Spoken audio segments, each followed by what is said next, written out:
I'm back again for All the Queen's Men Season 2 Episode 4. They both premiered on the same day. So as normal, these are going to be two separate videos. This episode is entitled Mr. and Mrs. Money / Kill Bill. So let's jump right back into it.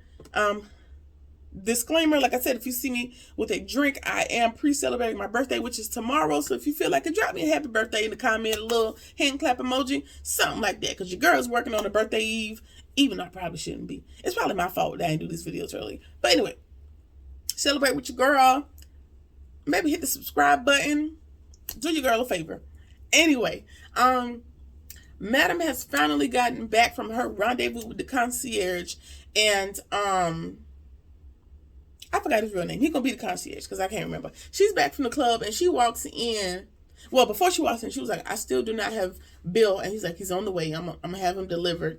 And then he starts to ask about Blue and starts to insinuate that if this partnership is gonna flourish, I suggest we assume it's get rid of her. But Madam cuts him off and she's like, "Listen, I see you trying to elevate my game. That's cool or whatever, but Blue not going nowhere. So you're just gonna have to live with that. Let that settle in your spirit. She's not going nowhere." And so he offers her a diamond necklace, and she's like, who the hell are you? Like, all these people. Like, I know your name is Raphael Damascus or whatever your name is, but I really don't know who you are and what it is that you want from me. And so she makes it clear, like, bruh, I'm not no whore. I'm not here for you to lavish me and swoon me and all this good stuff. I got me. So just chill out with the gifts. I don't want the necklace. Appreciate the thought, but I'm good. And so, she was like, "I buy my own jewelry," and she gets out the car. She sashays up to the front door and all hell's broken loose. The fight that Midnight and Doc has gotten into has spewed into all out brawl, pandemonium. Everybody in there throwing bows, like people just fighting everywhere. And again, another sign that another predictor that shit might start to fall apart. And so she lets off some AR rounds to calm the shit down. And she's like, "Listen, we are closed and y'all can go ahead and get out. Single file line, everybody get the hell out. If you work for me, line it the fuck up. Line up, and I want to know what's going on." So she's like, "What's going on?" Everybody mute. Don't nobody know nothing. Everybody just looking around looking stupid. And Tommy, with his undying loyalty to Madam, what I want to know is, what in the hell do Madam be doing to gain people that are so loyal? I don't know, because I know she kind of low-key like blackmails some of the people to get their loyalty, but that's not gonna work for everybody. So what did you do? Like Blue would literally blow up the earth for you, as would Tommy, Doc. He kind of stuck with it because you got him out of situations. But I don't know what you have to do to gain this kind of undying loyalty, but you have it. May come at a cost, but you got it. All right. So Tommy speaks up and points out that Doc and Midnight were the one that started the fight, and all this shit is over Teresa. And Madam's like, "Teresa? All this shit over Teresa? Ew." And then we also learned that Trouble essentially started it by running her damn mouth, talking about some shit she ain't nothing about. And she was like, "Trouble, you need to shut up." And Blue, there's a package coming in the back door, take it downstairs. Y'all get in here and y'all clean my damn business up. Now, get it cleaned up and stop acting stupid. All right, Doc and Midnight meet me in my office, and y'all got some more explaining to do. Midnight starts to explain everything, to include the murder for hire plot against Teresa's husband, and tells him that she did all that crap to herself, and basically how she was playing them as pawns. The husband really broke down and cried and told him everything, and she just wanted to kill the man for his money. And Madam reminds him that y'all are up under my wing, which means y'all are brothers in this shit. Like, I don't want to see this ever again. Y'all talk it out. And so Blue goes to tell her, like, the package is here, so we ready to do what we need to do. Y'all stay here and talk this out. Doc don't want to hear nothing about it. Get out my face. Don't talk to me. Mr. Doc. Mr. Doc makes stuff. "Sir, we just heard the explanation. You were wrong in the situation, and you got the nerve to still be mad? Like, how does that make sense? You did it. You didn't listen to the explanation. I mean, I guess you have a reason to be mad because you told him that the offer was for you, and you told him don't pursue it. If you ain't want to pursue it, you should have shut the hell up. You should have never told him. But I guess y'all gonna be mad about it. Be mad about it. All right. Madam is talking to Blue. She tells her, I'm disappointed in you. You off. Like, what's going on? What's the problem? What happened to you and Cat? Of course, she blows it off, but she says that she does say that she's in grief, and she's like, grief, what? Grief that it's over? And she's like, yeah. And Madam's like, listen, as much as you love her, it ain't over. And she's like, oh, yes, it is. She's like, all right, if you say so, but pull it together. Like, we got shit to do. First of all, we got to handle Bill. Okay. Bill, where is my super suit? No, I'm just kidding. Bill, where is my money? And Bill is like, what money? And he claimed he ain't got it, and he is not budging, and simultaneously he is dangling above this barrel of some substance, which he presumes to be water, as if people even play like that around here. And so she tells him, like, no, stupid, it's not water, it's acid. And then he changes his tune. Oh, Red had it last. I saw Red. He's still lying. And then essentially, once it starts to touch his feet, he's like, it's in the trunk of an old car in the junkyard. And so they get the keys out of his pocket and dunk his ass into oblivion. So that is the end of Mr. Bill, Little Bill. All right, so Babyface and the new face on campus are outside after work, and he is literally running Babyface down. Like, hey, remember you said you gonna take me to that private party? Like, what's up? What's good? And he's like, listen, I ain't heard back. I ain't set it up yet. Just go home and just relax. But when I call you, just be ready. His girlfriend is there to pick him up, and he offers to wash Babyface's car for him. So this is yet another green and unaware ass person that Babyface is about to take advantage of. And another dude walks up to him and tells him, like, listen, Babyface is gonna mess you up. All right, this is the second time you done heard this warning. You on your own shit. All right, everybody is making their little side money to include, their performances on the main stage and their little side actions on the side. To include, but not limited to, Trouble, by way of her using her attachment outside the club. You're going to have to deduce from that what you will. All right. Tommy walks up on him, and he is thoroughly confused as to how this is taking place.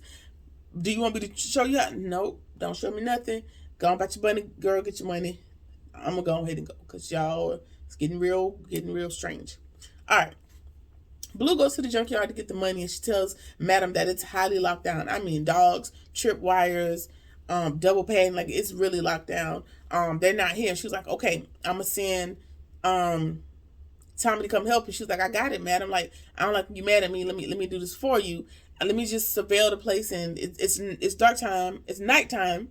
Let me check back in the morning and see what happens. So we'll get back to that. All right, Madam calls Tommy, and she calls him. She's like, Tommy, I need you. And this fool comes running in butt naked with the strap, and she's like, listen, it's just a headache. Like, it's nothing's happening. And and she also tells him, like, go visit my dad tomorrow. Tommy, and then she asked Tommy, like, am I a good person? He was like, hell yeah. Why you asking that? And she was like, sometimes I'm tired. Not like I need rest, but I want to put all of this stuff down. And Tommy reminds him, like, listen, I'll do anything for you, but I don't think you should quit. Like, we all holding you up. You can handle this. And just a little tip that I put in there, when Tommy had the strap, he was just flagging her left and right. That's, just gun safety 101 as an enthusiast. He was just flagging her. By flagging, I mean, he was just pointing the barrel at her left and right, just swinging the gun around all haphazardly. That's how accidents happen. So don't do that. Okay. All right. She tells Tommy to keep an eye out for Blue. She's going through a lot right now, and she's not telling me. So just keep your good eyes on him. All right. Pause for the goals.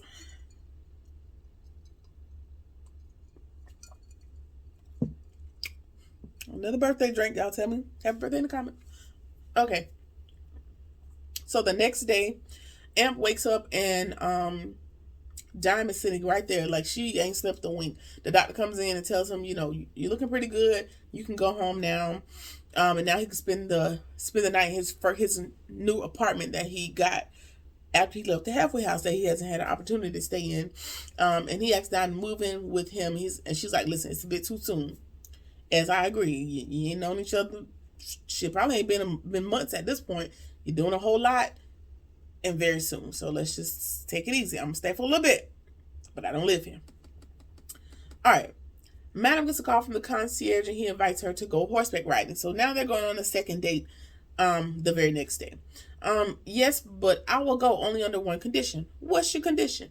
If you tell me what you want with me, I'll answer all the questions you want when you get here. Okay, cool. Let me get dressed. All right. Doc is checking out of the hospital, and he runs into the mama nurse lady, and he looks like he's seen a ghost, but she keeps it cool, and she tells him, y'all just be safe. And Dime thanks her for taking care of him, and she's also sorry about his daughter, which we'll learn a little bit more about that. Well, she told Dime the whole situation about what happened to her daughter. Dime is just unaware that the person that did this to her daughter is Amp. So now he gets to go home. Okay. At the ranch, the concierge tells Madam that the horses are his therapy. They relax him, blah, blah, blah. Jumping back over to Amps, he still can't half walk. He notices that something is wrong with Diamond's head from her being hit across the head by Red. And he promises her, like, I'm going to get us out the club life. We're going to get out of this. I know this is my aunt club, but we're going to get out of here and we're going to go somewhere and, live a low-key life. And then he asks her, like, well, why did the nurse say that to you? Why did she say that about, why did you say that about her daughter? And Dime tells him, like, yeah, she was telling me a story about her daughter, basically the same story that that the nurse told Dime. And she's like, yeah, I would never be with somebody that would do what the nurse said in that story. So that's going to be a point of contention as you guys get to know each other better, because at some point you're going to realize that, or learn by mistake or, on purpose, that Amp is the person that this story was about. Now, I don't know if this was part fabrication or all truth, the story that Mama Nurse Lady said to you, but we'll find out as it goes along. But if it is true, then Amp, you might end up by yourself, player, as you should be, because obviously you got some anger issues that I'm sure you didn't resolve in prison, because they don't do any rehab. I mean, they rehabilitate. Yeah, okay. They claim they're gonna rehab the folks, but they really don't. Institutionalize, sure. Educate, nope. Rehabilitate, nope. But we're gonna go with it. Okay. All right. So we are at the horse ranch, and Madam's like, you ready to answer my questions? So we know that the business is going to run. I'm going to do what needs to happen with the business. But what's up with all the extra shit? And she was like, well, are you trying to treat me like these horses? Like, are you trying to break me? Like, make me yours? Like, well, what's the goal? I don't understand. He's like, well, not quite. And he tells her, I've never met a woman like you, smart, beautiful, and dangerous. And she's like, yeah, dangerous. And I do want you to know that if this ends badly, I'm going to have to kill you. And I'm definitely gonna get the one up on you. I'm gonna get you first. And he's like, why do you think that? And they share a little laugh about that. But I think Madam is 100% not playing with your ass on that. Like, all right, you want to be in love so bad, but this shit is a rough ride. And when it's time to get off, one of us has got to go. All right. And then he asks her, why are you so passionate about the club? You don't need the money. You don't really need to be there. And she tells him, like, this is the first thing that I've ever did for myself. Because if we remember from last season, her dad is a gangster. So, she's probably been in and out of this lifestyle her whole life. And this is probably something, that she created for herself, because her dad probably gave her everything else with him being in the game. So, it makes her happy, much like his horses do for the horses do for the concierge. So that explains why she still shows up to this club, even though she doesn't really have to be there. All right. At the club, Trouble barges in the room, claims she made a bunch of money, until they started acting crazy and fighting. And she's just keeping up shit. Really, she's just keeping up shit. Whatever. He is still in his bag about, yeah, that's my big tipper. We don't roll like that. That's some BS. I don't think that Teresa wasn't really there to tip him, is what you're missing. She's your tipper. She did not tip Midnight. She was there to talk to Midnight about a lie that Midnight told to her, is what you don't understand, Doc. But you low key act like you in love with Teresa. And if you see what she did to her husband, you might not want to be in love with that particular person, but I'm gonna let you have it. Obviously, you don't make the wisest decisions. Hence, you having to kill that lady and her husband ended up dead because of some shit y'all had going on. But whatevs. Madam calls Blue and asks what's going on. What's taking you so long? And Blue tells her like nobody ever showed up at the junkyard. I'm gonna just go ahead and break in. And Madam tells her, hey, let me see the timing. She's like, all right, if you want to. And of course, she proceeds to go in by herself. All right, Diamond and Amp. The madam also asked Diamond, because she is the DJ, how's Amp doing? Oh, he's just fine, but you should go check on him. And she's like, I will. She's like, no, you should really go check on him. She's like, all right, don't ask me too many more times. I'm gonna check on him when I get ready. Thanks for looking out. All right. So the married lady comes back and she is there to see Fuego. And Babyface tells her like he ain't willing to do what you're looking for. So that's not the tree you want to bark up. And Faye says, listen, I can do it for $10K. And he essentially offers up the young buck that offered to wash his car to her husband. And she tells him like, all right, cool, but you have to at least watch as a part of the deal. And he's like, listen, I'm not with it. She's like, are you homophobic? He's like, no, it's just not my thing. I just don't want to be a part of that. And she's like, all right, well, I'll just cut you out of the deal and ask the young whippersnapper over here himself. And he's like, listen, nope, no, he worked for me. So his tune done changed just that quick. All right, maybe we can work it out. Just let me talk to him because he works for me. Okay, Face, this shit is snowballing. Because if you were going to do all that, you could have just did the shit yourself. But maybe, you may be taking the reins on it, because if not, they were probably going to set your ass up anyway. So, sure. All right. Blue has drugged the dogs and she done snuck into the junkyard. She finds the car with the cash in it and she calls Madam to tell her like, hey, I got the money. I'm headed back. As she hangs up, a bunch of vagrants, a bunch of vandals, I don't know who these people is. A bunch of dudes come popping out of everywhere. I mean, from behind every car, from every section. It looks like dozens of men have popped out. And it's looking real bad. It's looking real bad. Just as quickly as they probably have regained that $2 million, it's probably gonna get restolen. And if Bill set it up this way, like, hey, if I don't come back and somebody come to this car and get this money, y'all get them. Definitely smart. That was a smart move, but it wasn't smart enough to keep your ass alive. But yeah, so that is it. That is it. Just tell me what you think about the episode. This has been season 2, episode 4 of All the Queen's Men. Like, comment, share, subscribe, or anything that... What? Like, comment, share, subscribe, or whatever it is that you feel like doing, and I'll see you on the next one. Peace.